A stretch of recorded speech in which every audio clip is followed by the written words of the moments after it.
as I said, welcome. This one, for this month of November, we're currently focusing on the future of next year. That'll be coming up after my lovely presentation here on how ambassadors can engage with the masses. There we go. So in this presentation, we're going to be covering a few different topics. Thankfully, they're not too long, but collectively they do take up a small amount of time, primarily focusing around the key principles of your ambassadorship, in specific respect to driving engagement. Just to clarify, we've previously talked about before the ontology of the role of ambassador, the values which our community ambassadors should embody, and behaviors and traits they should strive to develop. In this one, we're bringing our discussion, finally, on the role of an ambassador full circle, back to its primary purpose, engagement. We've covered off all those topics previously. Now we're focusing on the key principles of your ambassadorship in specific regard to engagement. In this matter, I've identified 4 different principles, which I believe will help us in our task. Primarily, we're engaging both ourselves and the wider community in this process. First of all, fake it till you make it, my most favorite one. Secondarily, you need to be able to lead appropriately in this context. Thirdly, to encourage and guide. And fourthly, to discern what battles you want to fight. Did you know that 78% of business leaders have experienced some form of imposter syndrome in their positions? When you look at yourself in a leadership role, I bet you believe that you're one of this 78%. The 78% who think that they aren't good enough or capable enough to act in the role of an ambassador. I'm here today to tell you that you are not. Well, that you are. Forgive me for double negatives. If you're here with us now, watching this presentation, you have already demonstrated a willingness to learn and develop the confidence to embody the role of ambassador. More than the majority of this 78%, I can assure you. In this respect, it isn't conducive for you to wait on your laurels while you somehow spontaneously develop, magically, these skills that you need. No. Instead, we must fake it until we make it. Mark Twain has a very unique perspective on this, which I thought I'd share. Only some of it, however, because his language in this particular article is quite rude. So, from the Tsar's Soliloquy in the North American Review, volume 180, he writes this: "A policeman in plain clothes is a man. In his uniform he is 10. Clothes and titles are the most potent thing, the most formidable influence in the earth.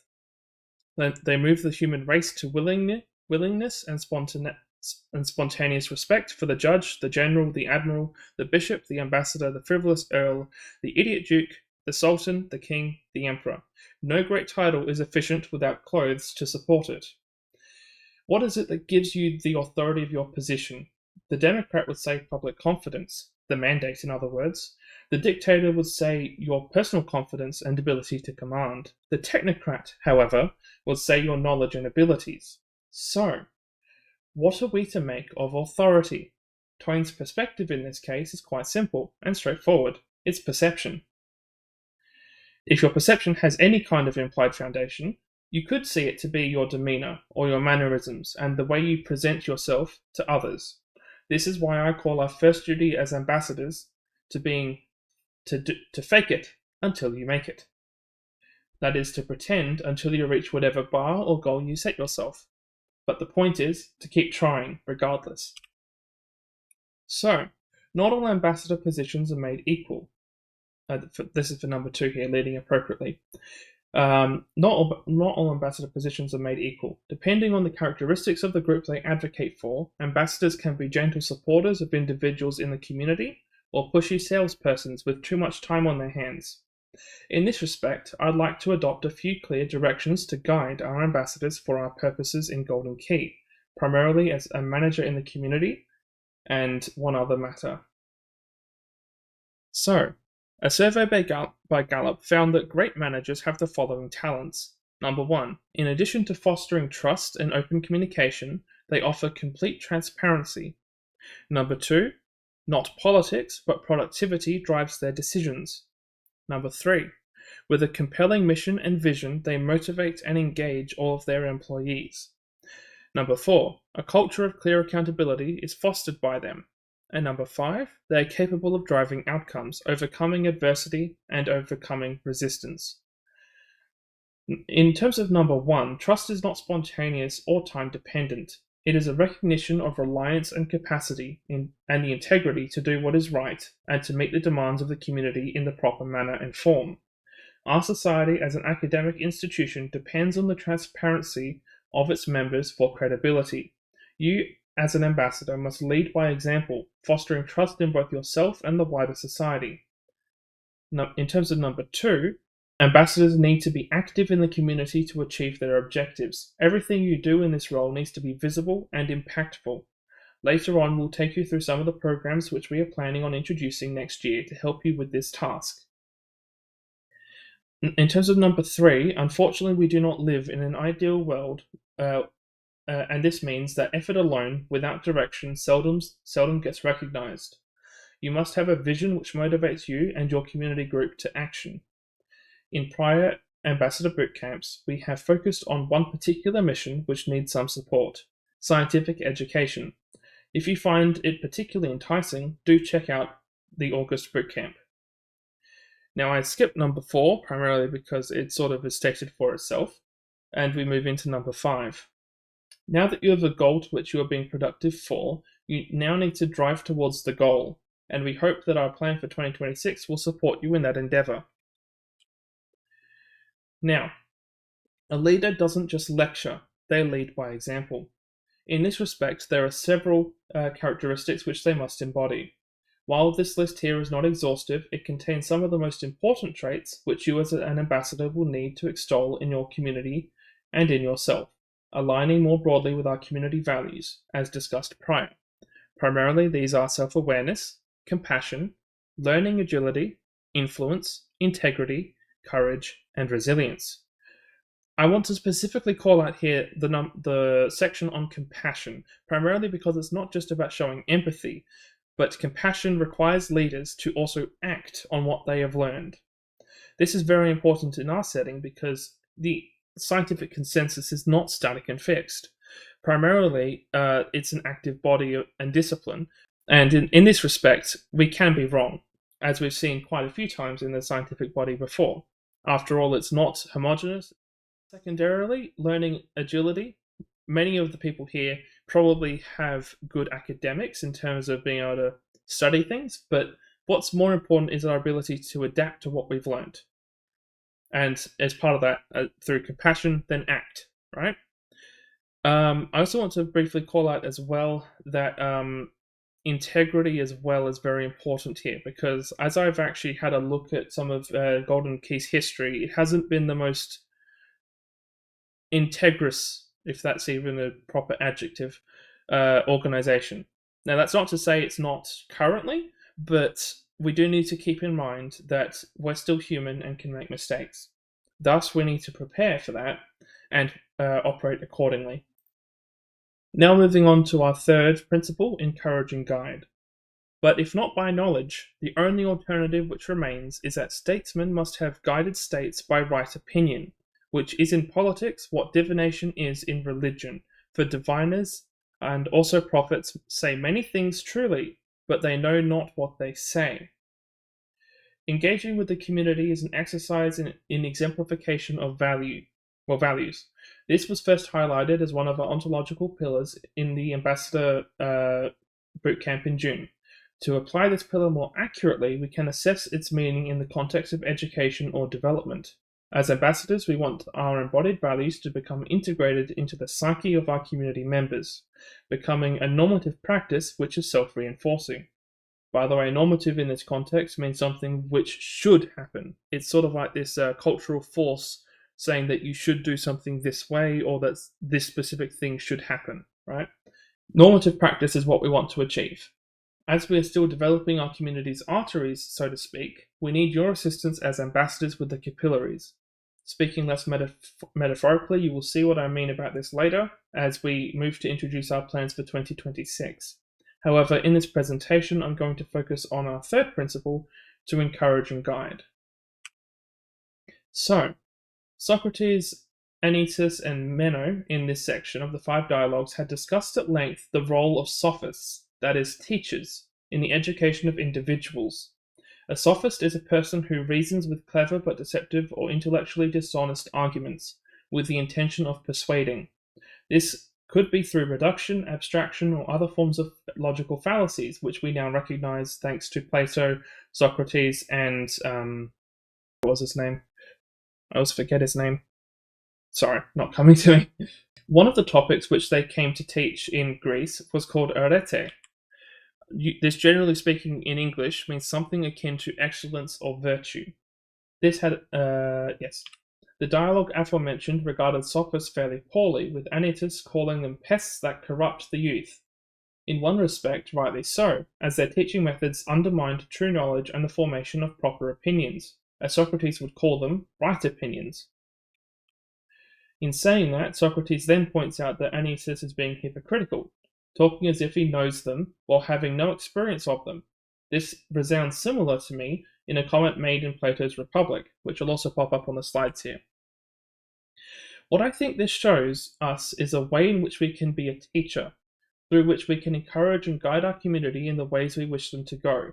Primarily, it is through educating the community on matters we are familiar, to draw out conversations, and promote understanding.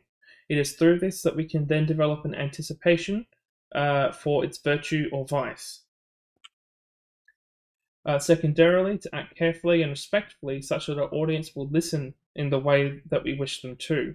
After all, no one likes to be insulted, and the shutdown of critical thinking that occurs in such cases seldom serves our interests in particular. It, of course, may serve a politician, but it does not serve us in our job here as primarily as ambassadors, secondarily as teachers. To finish off this section, I believe that we have in this structure the space to build and maintain friendships with those in our community. After all, we're community members too. In this regard, we can interact more closely with those aligned with our interests and guide them from a position of trust. Of course, as alluded to prior, this trust should not be abused, but we can act responsibly to ensure our friends do not stray from the path.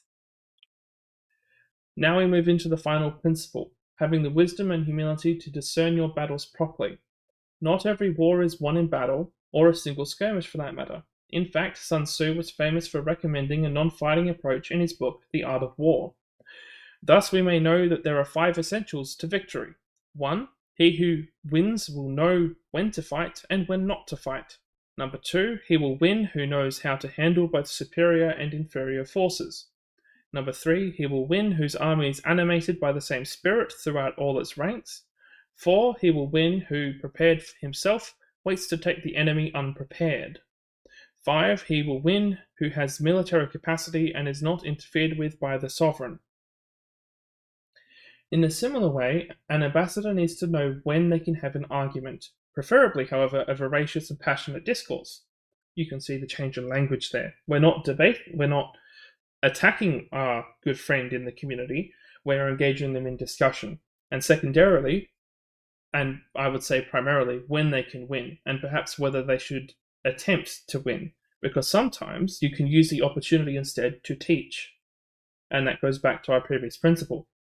One can only know for sure against opponents of lesser posture whether they will most certainly win, but against superior foes, it's best to let truth do more of the talking, as then your opponent must debate their own position or lose the war. You, as an ambassador, are therefore there to facilitate primarily rather than incite. And that's facilitating discussion rather than arguments. We'd prefer to have no arguments at all, but sometimes it is necessary to air out all the differences so that we can all properly understand and respect each other afterwards. Just note that at the end of the day, we are one community, and as always, we should not attempt to put out or put down our opponents. Ad hominems in this server will not be tolerated. To return metaphorically to Sun Tzu, we all collectively win at the end of the day, even if we have an argument or not, when we are animated by the same moral principles or the spirit of truth and respect. And this goes back to our core golden key values. Happy ambassadoring, people. Now, this is the fun part where we get to talk about what's happening in the next year of 2026. So, we've got some good ideas, I think, that you might be very interested in. Primarily, number one is one that you can get involved with straight away, given it doesn't really involve us, but beyond a few select areas, and that's the Speaker's Corner. I think we've already talked about this briefly before, but it's really an opportunity for you to introduce yourself to the community via, let's say, a short video, or by posting on our Discord server in, let's say, the chat area, and striking up a conversation. Otherwise, you could also consider doing an interview with another ambassador or bring in someone special. I'm not sure whether Golden Key overall would support it, but we will see what you come up with in this regard. Anything and everything goes so long as it's within the rules, so have fun. Secondarily, we're also currently working out the finer details for our new thing called the Ambassador Custodianship Program. Now, the Ambassador Custodianship Program is really a fancy way of saying clubs. So in this way, we've sort of modeled this architecture around university or college campus clubs. So how do I describe this properly?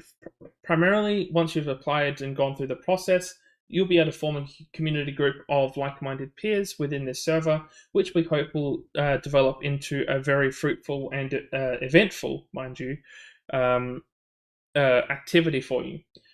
We will, of course, be there to support you in the moderation needs and, of course, behind the scenes with anything technical. But really, this is about driving up engagement within this server.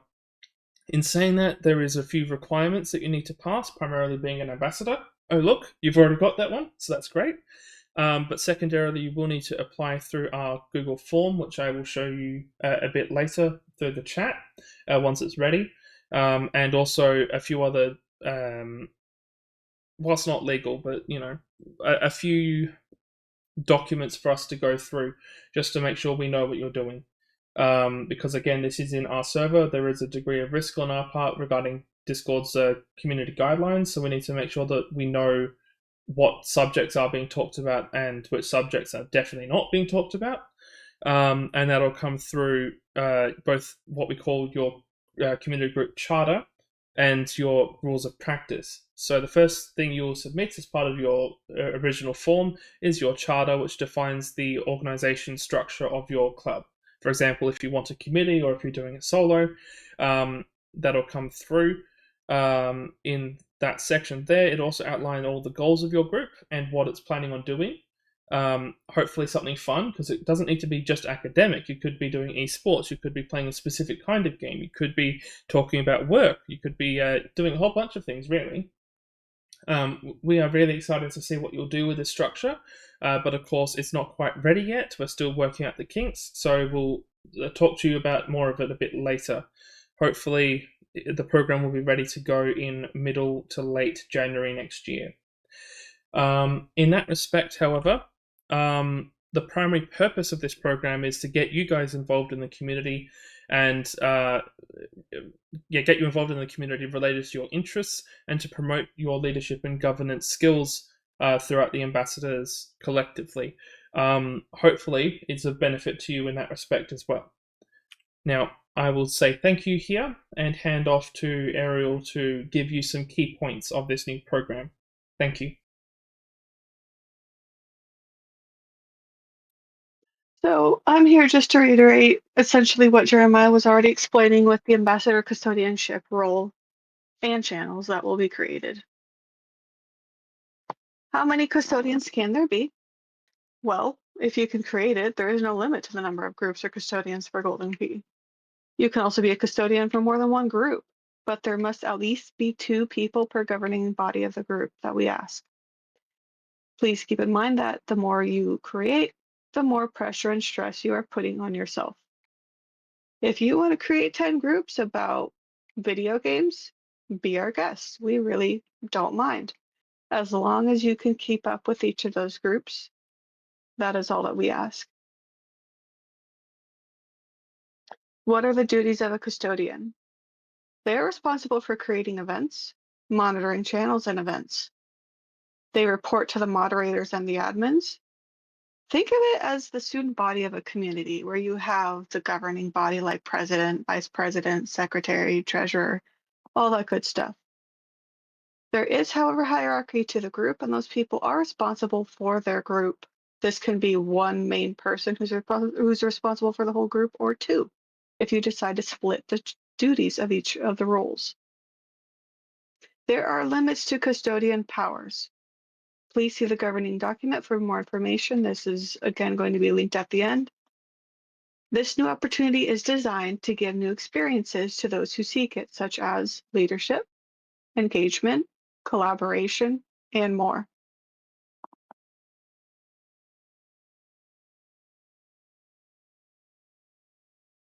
Skipped one. What is a Golden Key Ambassador Custodian? In short, custodians who keep up with ambassador affairs through scheduling events and activities for certain groups while reporting any issues to moderators and administrators. They are responsible for helping the ambassadors outreach to the community. They're like the student body of a community where they are not only just engaging the ambassadors, but the whole of Golden Key. That is the main goal of being an ambassador, is to engage more than just a few people. Ambassadors obviously are more engaging in what they do, but we do ask that you also outreach to the general community. If you're interested in taking more of an active role, then custodianship is right for you. But please note that this new role and channels won't take effect until January of next year. Thank you. Yeah, regarding next month, we've decided that it's going to instead be a movie night, as well as being on a different day, if I remember correctly. Is that correct? Yeah, we moved it to, I think it was December 20th. Mm-hmm. So Yeah, December 20th. have a look out for that and make sure that you're aware of the change. That means that we won't be doing proper Ambassador Bootcamp stuff, and we're just going to be having fun to send off the program in I would say good style. Though I might not be there, given it is fairly late for me. But enjoy it in my stead. That's all I'll say. So thank you for sticking with us throughout the program, and we hope you got something from it, and hopefully it will help you improve your ambassadorial outreach in this server and beyond. Because again, we are trying to engage the whole of Golden Key with this program. So yes, are there any final questions before we sign off for the evening? Oh. We are not having any more meetings as of the end of December. We are ending the boot camp, which is why you will notice if you look at like upcoming events for the boot camp for the ambassador meetings, they are ending after December because we hoped for more engagement, but we didn't get the engagement we were seeking. So instead, we are probably going to just upload directly to our YouTube channel. So I would definitely recommend keeping an eye on that. But outside of that, we're ending the boot camp sessions. It's a tad bit unfortunate, but at least we hope that the new method will result in a bit more engagement with the community. That's really what this comes down to. But yeah, I thank you for your attention, and I hope to meet up with you in future ventures. Good night / good morning. Have a great day. Thank you for too. coming.